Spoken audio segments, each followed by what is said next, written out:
Unified 911, anong matutulong namin sa'yo? Anya ti maitulog mi ken kahapon. Anong may tatabang ko sa imo? Unsay akong ikatabang nimo? Ngini makadabang na misal ka no.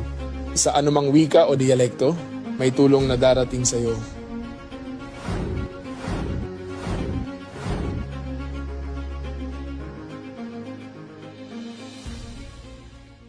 Lilingkod sa bawat Pilipino at magbibigay ng tamang impormasyon para sa tahimik at maayos na Pilipinas. Police News Network, alagad ng batas, tagapagtaguyod ng balitang pulis, sandigan ng mamamayan, patnubay ng katotohanan. La Campo Crame, maghahatid ng pinakahuling kaganapan at nagbabagang balita. Ito ang PNN Police News Network. At ngayon, ang inyong mga tagapagbalita. Magandang araw, Bagong Pilipinas. Ako ang inyong alagad ng batas, tagataguyod ng Balitang Pulis. Ako po si Patrolman Regan Robles mula sa PNP Aviation Security Group. Maghahatid sa inyo ng tamang balita, kwento ng pulis at serbisyo para sa mamamayan. At ito ang PNP News Online. Ang pangunahing balita ng Police News Network, alagad ng batas, tagataguyod ng Balitang Pulis.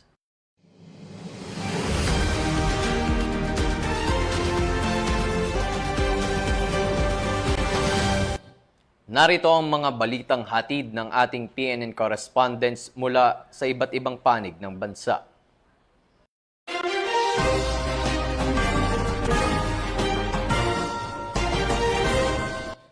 Formal na inilunsad ang 2026 National Women's Month celebration na may temang tagaligtas ng sarili, Knowing Her Worth, Empowered Women in Uniform, na ginanap sa Tagaligtas Hall Headquarters Staff, Fort Santo Domingo, Santa Rosa, Laguna.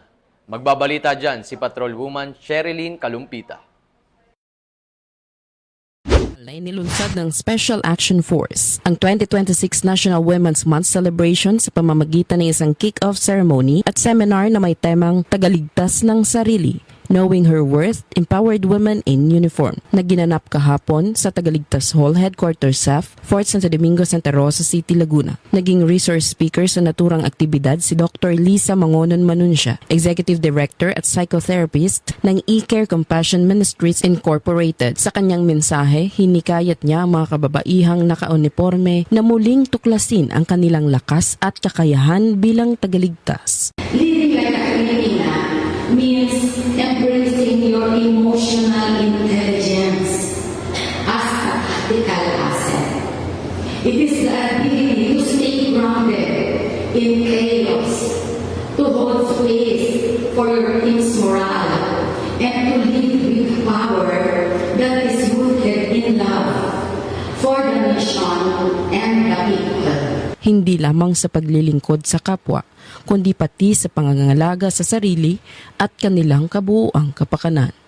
Bahagi rin ng seminar ang mga interactive activities na naglalayong palalimin ang kamalayan ng mga kalahok sa kanilang sariling kakayahan at liderato.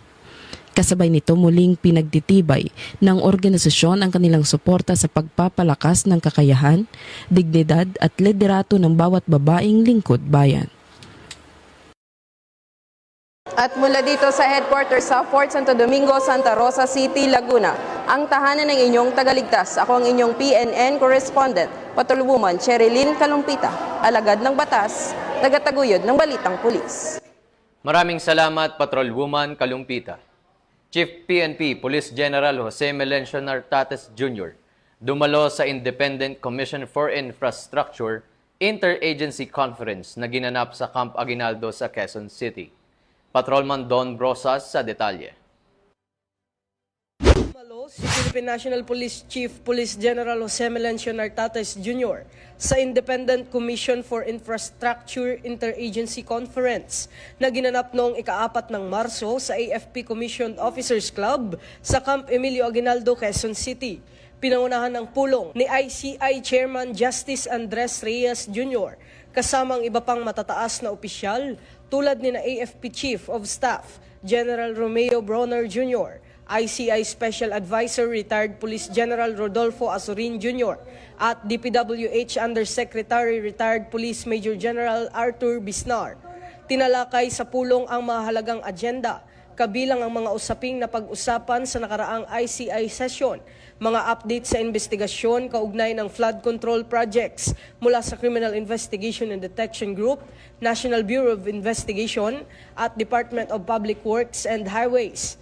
Nagkaroon din ng post-operation briefing hinggil sa mga motor vehicle na nasa kustudiya ng mga otoridad sa pakikipag-ugnayan sa Bureau of Customs, Highway Patrol Group at CIDG. Binigyang diin ni Police General Nartates ang kahalagahan ng matibay na interagency collaboration upang masiguro ang transparency, accountability at efficiency sa pagpapatupad ng mga programa at investigasyon, alinsunod sa layunin ng bagong PNP para sa bagong Pilipinas, serbisyong mabilis, tapat at nararamdaman.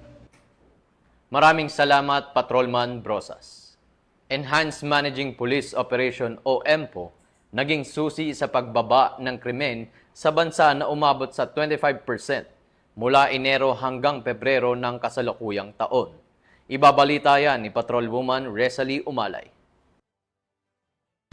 PNP Police General Jose Melencio C. Nartates Jr. na ang Enhanced Managing Police Operations strategy ng Philippine National Police ang naging susi sa 25% pagbaba ng focus crimes mula Enero hanggang Pebrero taong kasalukuyan. Ayon sa datos, bumaba ng 4,532 ang naitalang kaso kumpara sa 6,081 na kaparehong panahon noong nakaraang taon.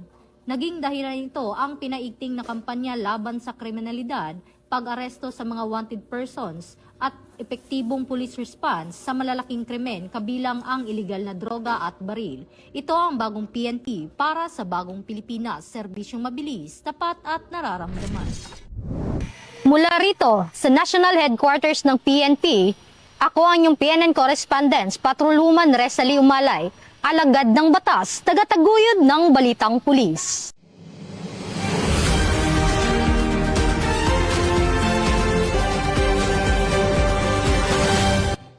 Maraming salamat, Patrolwoman Umalay. National Police Commission nagsagawa ng entrance conference para sa inspeksyon ng mga unit ng PNP na ginanap sa Campo Crame. Patrolman Don Brosas sa report.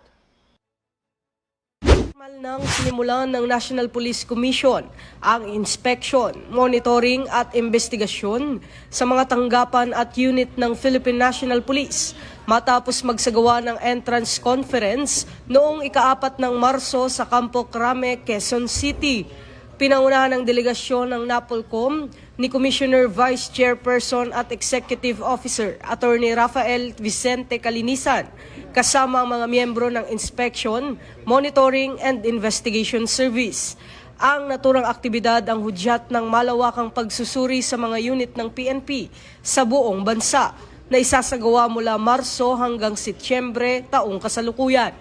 Tinalakay sa pulong ang mga layunin at pangunahing pokus ng pagsusuri kabilang ang pagsunod sa pamantayan sa manpower allocation, distribution at deployment, pati na ang epekto nito sa crime rate, response time at kaligtasan ng komunidad. Susuriin din ang mga sistemang pinansyal at logistical, operation ng mga specialized desk at pagsunod sa community at service-oriented policing guidelines. Sa mensaheng ipinarating ni PNP Chief Police General Jose Melencio Nartates Jr. sa pamamagitan ni Deputy Chief PNP for Operations, Police Lieutenant General Edgar Alan Ocubo, tiniyak ng PNP ang buong kooperasyon at transparency sa isinagawang pagsusuri. Ayon sa PNP, mahalaga ang naturang hakbang upang higit pang mapalakas ang reforma sa ilalim ng PNP Focus Agenda at maisulong ang layunin ng bagong PNP para sa bagong Pilipinas, serbisyong mabilis, tapat at nararamdaman ng mamamayan. Mula rito sa PNP National Headquarters, ako ang inyong PNN Correspondent, Patrolman Don Brosas, alagad ng batas, tagataguyod ng balitang pulis. Salamat, Patrolman.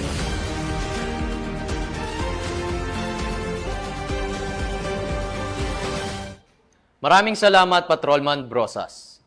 Philippine National Police pinaigting ang seguridad sa mga embahada sa bansa matapos ang ilang kilos protesta. Tinutukan niya ni Patrolman Don Brosas.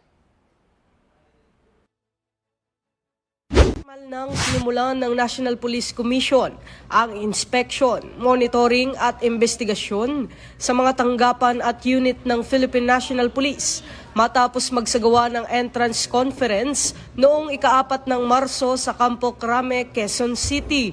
Pinangunahan ng delegasyon ng NAPOLCOM ni Commissioner Vice Chairperson at Executive Officer Attorney Rafael Vicente Calinisan kasama ang mga miyembro ng Inspection, Monitoring and Investigation Service. Ang naturang aktibidad ang hudyat ng malawakang pagsusuri sa mga unit ng PNP sa buong bansa na isasagawa mula Marso hanggang Setyembre taong kasalukuyan.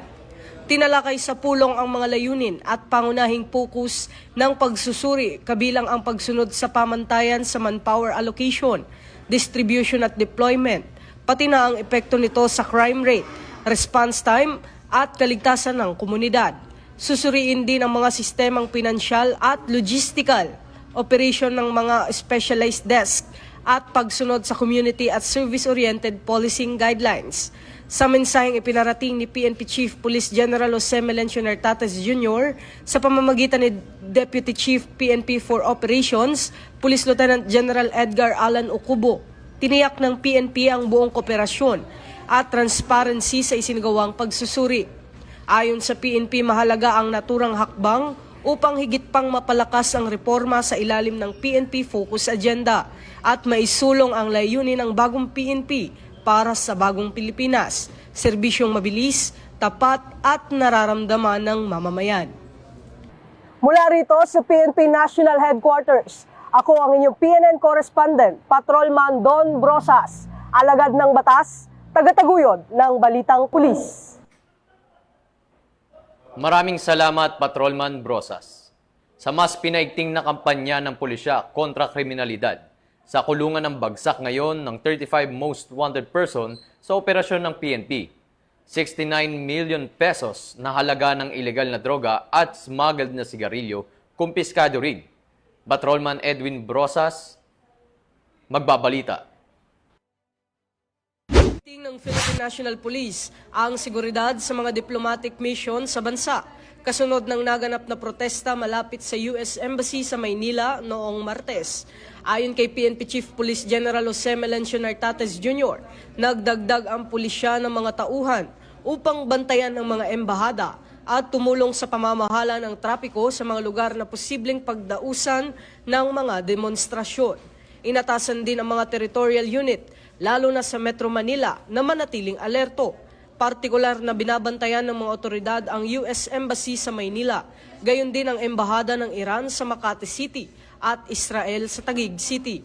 Noong Martes, nagtipon ng mga nagprotesta sa Calao Avenue at sinubukang magmarcha patungo sa US Embassy, ngunit hinarang sila ng pulisya sa Rojas Boulevard. Ayon kay Police General Nartates, layunin ang presensya ng pulisya na mapanatili ang kaayusan at matiyak ang kaligtasan ng mga nagpoprotesta at ng publiko. Nakikipag-ugnayan din ang PNP sa Department of Foreign Affairs at iba pang ahensya upang patuloy na mabantayan ang sitwasyon. Apela naman ng PNP sa publiko na manatiling kalmado at sumunod sa mga umiiral na patakaran upang mapanatili ang kapayapaan at kaayusan. Mula rito sa PNP National Headquarters, ako ang inyong PNN correspondent, Patrolman Don Brosas, alagad ng batas, tagataguyod ng Balitang Pulis. Maraming salamat, Patrolman Brosas. At yan ang mga paungunahing balita na nakalap ng ating PNN correspondents mula Luzon, Visayas at Mindanao. At bago tayo magtapos, para sa mas malawak at mabilis na ulat ng mga balita, huwag kalimutang mag-like,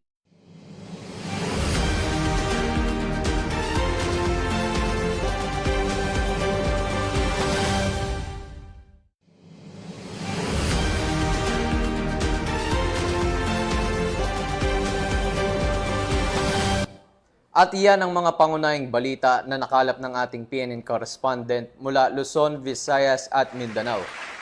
At bago tayo magtapos, para sa mas malawak at mabilis na ulat ng mga balita, Huwag kalimutang mag-like, follow at share sa aming official social media accounts ng Police News Network. Tutok lamang sa aming YouTube channel para sa mga live stream at replays at X account para sa real-time updates at sa aming Facebook page. Manatiling mapagmatyag at laging alam ang totoo. Sa ngalan ng pamunuan ng Philippine National Police, sa pangunguna ni Chief PNP Police General Jose Melencio Nartates Jr. at sa pamumuno ni President Ferdinand Bongbong Marcos Jr., kami ay maglilingkod sa bawat Pilipino at magbibigay ng tama at balansing balita. Mula rito sa tanggapan ng tagapag-ugnay ng pambansang pulisya, kami ang inyong alagad ng batas, tagataguyod ng balitang pulis. Ako ang inyong tagapag-ugnay, Patrolman Regan Robles mula sa PNP Aviation Security Group, maghahatid ng tamang balita, kwento ng pulis at serbisyo para sa mamamayan. At ito ang PNP News Online. Ito ang bagong PNP para sa bagong Pilipinas, serbisyong mabilis, tapat at nararamdaman.